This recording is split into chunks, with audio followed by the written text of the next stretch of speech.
don't bet against us. This plant is a shining example of why you shouldn't. Now, 2 years ago, production here was plummeting. A lot of folks had lost their jobs. Today, this plant is coming back. The company has invested more than $300 million in this factory to retool.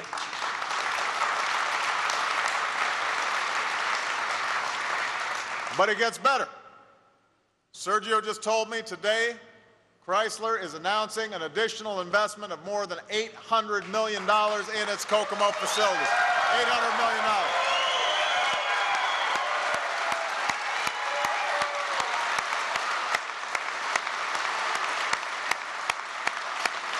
That's good.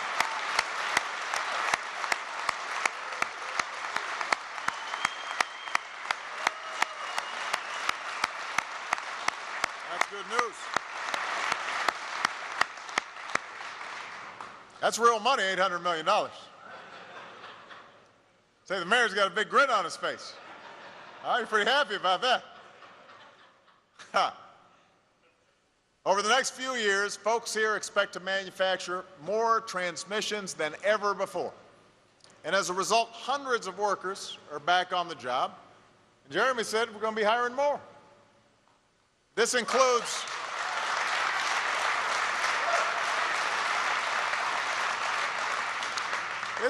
I'm going to name a couple people just to embarrass them a little bit. Where's Sharon Ibarra? Sharon here? Right here. Sharon lost her job of 20 years at a paper mill. She was only able to find work that paid her far less than her old job until she was hired by Chrysler. And now she is doing a great job right here at Chrysler. We're proud of you.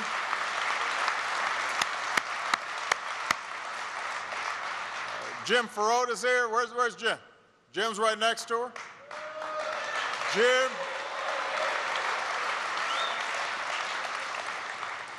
Jim worked for Chrysler for a decade, right?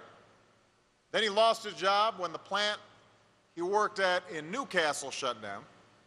And over the next few years, he could only find intermittent work on and off. It wasn't until after the restructuring that he was able to have a job he could count on. He is back at work now for more than a year doing outstanding jobs, making great products here at Chrysler. So.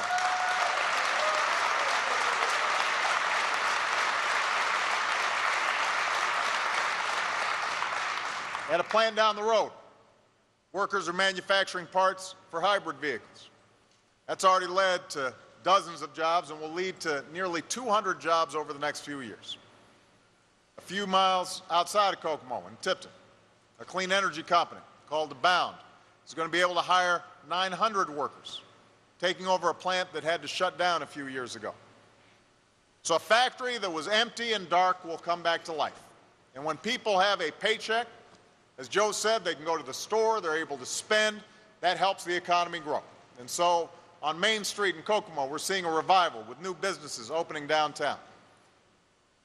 So for anybody who says our country's best days are behind us, anybody who would doubt our prospects for the future, anybody who doesn't believe in the Midwest, anybody who doesn't believe in manufacturing, have them come to Kokomo.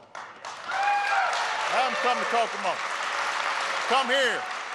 Meet these workers. Visit these plants. Come back to this city that's fighting block by block, business by business, job by job.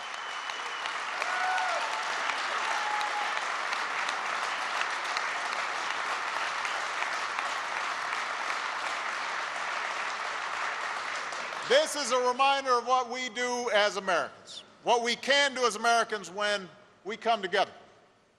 We're not divided. We're not spending all our time bickering, but instead focusing on getting the job done. We don't give up. We don't turn back. We fight for our future. And no, we're not out of the woods yet. It took a lot of years to get us into this mess. It'll take longer than anybody would like to get us out. But I want everybody to be absolutely clear. We are moving in the right direction. We learned that the economy We learned today that the economy is growing at a faster pace than we previously thought. That's welcome news, but we're going to keep on making it grow faster. We're going to keep on creating more jobs. We need to do everything we can to make that happen. That's why in the coming days, it is so important, in the coming months, it's so important, the Democrats and Republicans work together to speed up our recovery. We've got to put aside our differences. The election's over.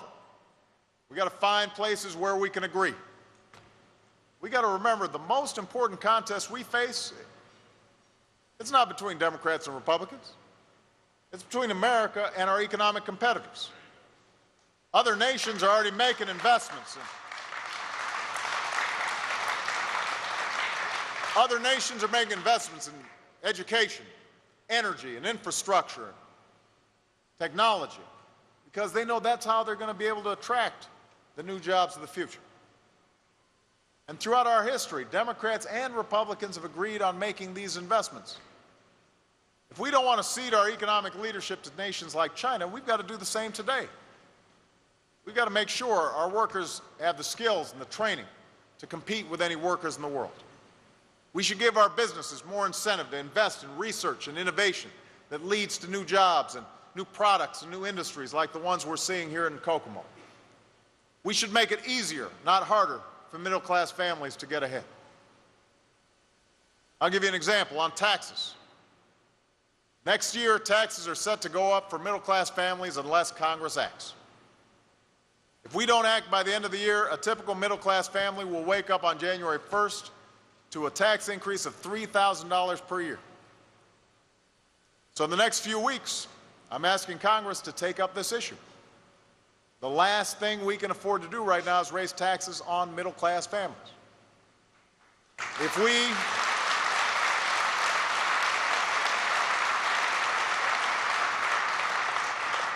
we allow these taxes to go up, the result would be that a lot of people most likely would spend less, and that means that the economy would grow less. So we ought to resolve this issue in the next couple of weeks. So you've got the assurance that, your taxes won't go up when the clock strikes midnight. Now, this is actually an area where Democrats and Republicans agree. The only place where we disagree is whether we can afford to also borrow $700 billion to pay for an extra tax cut for the wealthiest Americans, for millionaires and billionaires. I don't think we can afford it right now, not when we are going to have to make some tough decisions to rein in our deficits. That's going to require sacrifice from all Americans, including those who can most afford it. So I'm eager to sit down with leaders from both parties next week and to hammer this out, but we need to hammer it out. Long before transmissions were coming off the line at this plant, and by the way, you look at these transmissions today and somebody 20 years ago or 10 years ago might not recognize them. They're amazing. Before Henry Ford built the Model T, or Walter Chrysler took up the reins at a startup called Buick, a man by the name of Elwood Haynes decided to do a little experiment right here in Kokomo. Right? He set up a 1-horsepower boat engine on his kitchen. He bolted it to the ground. His idea was that he might be able to rig the motor to a carriage. So he starts it up, and the engine worked great. In fact, it worked so well that it came loose from the bolts and destroyed the kitchen floor. And after a brief and what I imagine was a difficult conversation with his wife, Elwood decided to continue his test in his machine shop, and he toiled for months.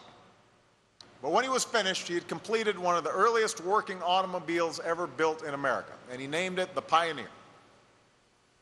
So Kokomo has a storied place in our history. This is a city where people came to invent things and to build things, to make things here in America, to work hard in the hopes of producing something of value and something that people could be proud of. That's the legacy of all of you. You are all heirs to that tradition right here at this plant. That's the legacy that has made this country the envy of the world. And I'm absolutely convinced this legacy is one you will continue to uphold for years and decades to come. Congratulations, Chrysler. Congratulations, Kokomo. Proud of you.